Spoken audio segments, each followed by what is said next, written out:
Hey guys, sesuai topik, saya akan ajarin kamu bagaimana menggunakan iklan Lazada di tahun 2022 ini. Jadi kita langsung masuk ke topik aja, nggak banyak bacot ngomong dulu. Oke, kita langsung masuk ke bagian iklan sales centernya. Kalian udah pasti tahu lah ya, kalian pertama tuh harus top up dulu iklan kreditnya. Ini di bagian sini, top up. Kalau iklan Lazada ada dua macam ya, promosi produk dan juga promosi afiliasi. Yang perlu dijelasin pertama adalah bagian promosi produk ini. Jadi bagaimana mau menggunakan promosi produk? Ini kalian langsung ke bawah ini, kalian klik aja buat campaign. Nama campaign kan kita sekarang mau coba untuk testing ajarin nih. Jadi ini nama campaign sebenarnya terserah kamu. Ini saya buat namanya testing. Traffic dan penjualan. Ini saya kasih tahu dulu. Kalau traffic dan penjualan kalau di Lazada itu sebenarnya sih nggak pengaruh banyak. Jadi kalian bisa pilih salah satu aja. Sekarang saya gunakannya mungkin mau menggunakan penjualan nih. Oke, yang perlu kamu perhatikan di bagian ubah penempatan ini, kalian klik aja di bagian semuanya ya. Setelah itu, tipe campaign. Nah, tipe campaign kalian bisa menggunakan otomatis ataupun manual. Kalau untuk saya sendiri, saya tuh menggunakannya tuh bagiannya, saya lebih suka di bagian manual. Kayak gini, ada otomatis dan juga manual kan. Kalau otomatis, itu dia Lazada sistemnya yang akan otomatis menetapkan harga bid yang kita menggunakan kata kuncinya. Jadi itu belum tentu akan lebih maksimal. Kalau kita sekarang mau lebih optimalkan sendiri, kita mempunyai banyak waktu luang nih. Kita bagusnya menggunakan manual. Kita bisa satu persatu menggunakan maksimum. Sama budget harian nih, kalian bisa setting tanpa limit ataupun dengan limit. Kalau untuk saya sendiri pasti ada setting budget limit. Karena tuh saya settingnya tuh takutnya kalau di tanpa limit, kemungkinan saldo iklan kamu tuh kadang satu hari terpakainya lebih dari 100.000. Kalau masih minim budget iklannya, itu kalau bisa tuh pakai budget deh. Macam saya sendiri, saya 100.000 per hari. Untuk tanggal mulai, tergantung kamu mau mulai iklannya kapan. Setelah itu, kalian bisa klik lanjut. Dan sekarang kita ke bagian pilihan produk. Kita sekarang pilih produk apa aja yang mau kita iklankan ya. Oke, sekarang saya kasih contoh. Setelah kalian udah bisa pilihan produk, kalian bisa masuk ke bagian sini. Ini saya kasih lihat. Jadi namanya ada kreatif nih, kalian bisa lihat. Nyalakan peningkatan kreatif otomatis. Jadi ini dinyalakan aja. Karena itu maksudnya apa? Jadi saya kasih tahu dulu untuk kreatif ini biasa munculnya di mana. Kamu pernah main Instagram atau sosmed, mungkin Facebook gitu, kamu pernah nampak gak? Ataupun mungkin kamu berkeliaran lah di website gitu. Kamu ada nampak macam iklan produk Lazada gak? Mencari sosial media pas kamu buka story ataupun feednya. Ada muncul iklan Lazada produk, sama pas kamu masuk ke marketplace Lazada, kadang ada muncul banner gitu. Inilah gunanya menyalakan iklan kreatif ini. Jadi saat orang lain tuh potensial customer mereka berkeliaran di internet, mereka akan nampak muncul produk kamu yang diiklankan oleh Lazada. Ini kalian aktifkan aja, saya sarankan sama kata kunci dan harga tawar ya. Ini saya sarankan untuk manual. Kecuali kalian mau otomatis juga boleh. Mungkin kalian jika seperti tidak punya waktu untuk pergi maksimalkan kata kuncinya, kalian silakan pakai otomatis. Tapi ingat, otomatis contohnya begini. Sekarang saya buat rak kosmetik nih. Lazada dia kasih kamu 10 kata kunci. Mungkin yang masih relevan itu ataupun yang berguna itu hanya 8 kata kunci. Dua lagi kata kunci yang disediain itu tidak berguna.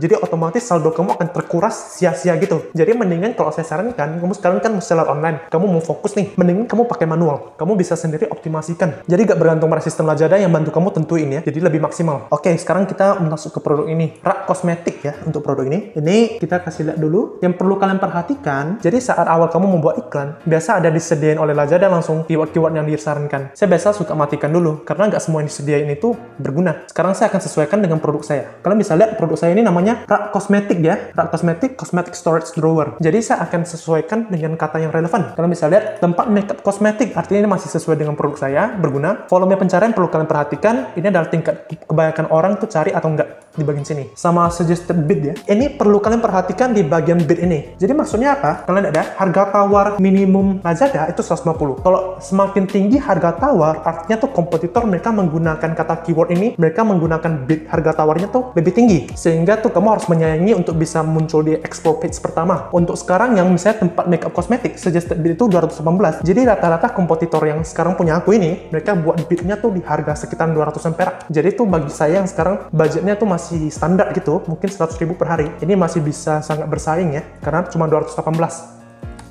Nah, dan suggested bid ini semua tergantung sesuai dengan kata kunci dan juga produk. Kalian bisa lihat pas saya sekarang scroll ke bawah ini, ada juga bid yang mahal. Macam 300-an perak, 400-an perak juga. Ini semua tergantung kata kunci. Ingat, sesuaikan dengan kata kunci yang relevan. Misalnya harga tawar kan sekarang suggestednya 218. Itu kalian bisa juga tambahin lebih tinggi. Tergantung kalian. Itu akan kemungkinan besar mungkin untuk muncul di depan saat orang mau cari tempat makeup kosmetik. Ini saya juga sesuaikan juga. Kira-kira produk ini mempunyai keyword yang paling relevan di mana? Mungkin laci kosmetik, cocok juga dengan produk saya. Nah, volume pencarian saya masih masuk ke standar saya ya, karena 300 ke atas. Dan rak kosmetik murah. Oke? Ini rak kosmetik murah, itu semua tergantung dengan branding toko kamu.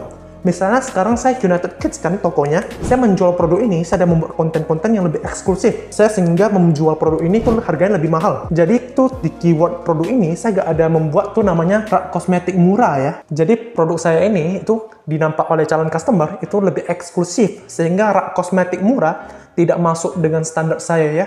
Jadi saya tidak akan masukin. Oke. Kalian bisa juga tambahkan kata kunci sendiri secara manual. Setelah itu, kalian bisa langsung ke bagian bawah, audience. Tingkatkan harga tawar. Audience ini sebenarnya sih bisa dibilang tuh opsional ya. Macam sekarang, kamu misalnya tentuin suggested bidnya tuh 200 perak, macam saya tadi, 218 perak. Misalnya saya tiba-tiba ada perubahan pikiran nih, saya ingin meningkatkan harga bidnya lebih tinggi, saya bisa langsung di sini tingkatkan harga tawar tambah 10% lagi. Ini tergantung, jadi opsional ya. Kalau misalnya saya masih nggak mau, macam saya tadi, saya buat aja 0%, oke? Setelah itu kalian bisa klik lanjut, kirim, dan campaign yang kalian ini udah bisa dimulai. Tipe iklan yang kedua itu adalah di bagian promosi afiliasi. Nah, untuk sekarang nama afiliator ini sebenarnya sangat buruk ya, gara-gara binomo. Jadi tuh orang lihat, ya afiliasi, takut pula nanti. Tapi sebenarnya afiliasi ini artinya adalah, sekarang nih, saya sebagai orang perusahaan nih, saya membuat program-program afiliasi marketing. Jadi para afiliator, mereka akan mempromosikan produk saya, dijual, mereka akan mendapatkan komisi yang saya tentuin. Macam sekarang, Lazada ini. Kalian coba lihat, ini saya kasih contoh, ini adalah performa iklan afiliasi saya. Kalian bisa lihat, ini adalah toko-toko yang sebelumnya saya coba buat lagi. Saat ini masih ada terjual beberapa ya, karena berkat dari promosi afiliasi ini. Oke, status campaign, kalian bisa lihat, saya aktifkan. Nah, kira-kira kalian tuh HPP produk atau model produk,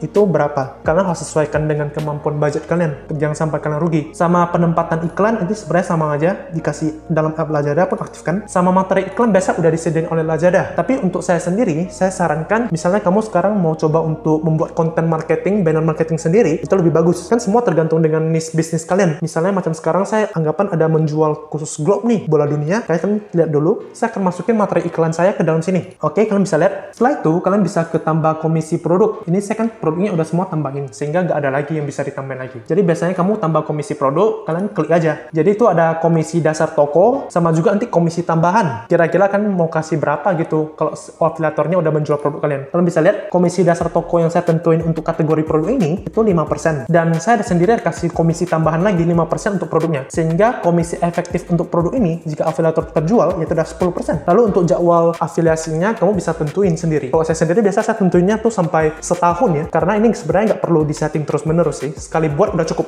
Itu aja yang perlu kamu tahu tentang penggunaan iklan. Jadi itu iklan tujuannya adalah untuk meningkatkan traffic. Ingat dulu, kamu harus optimasi toko. Biar nanti kamu saat tingkat konversinya tuh tinggi, kamu menggunakan iklan, tarik pengunjung nih. Itu akan semakin teroptimize. Sehingga kamu tidak rugi juga iklannya.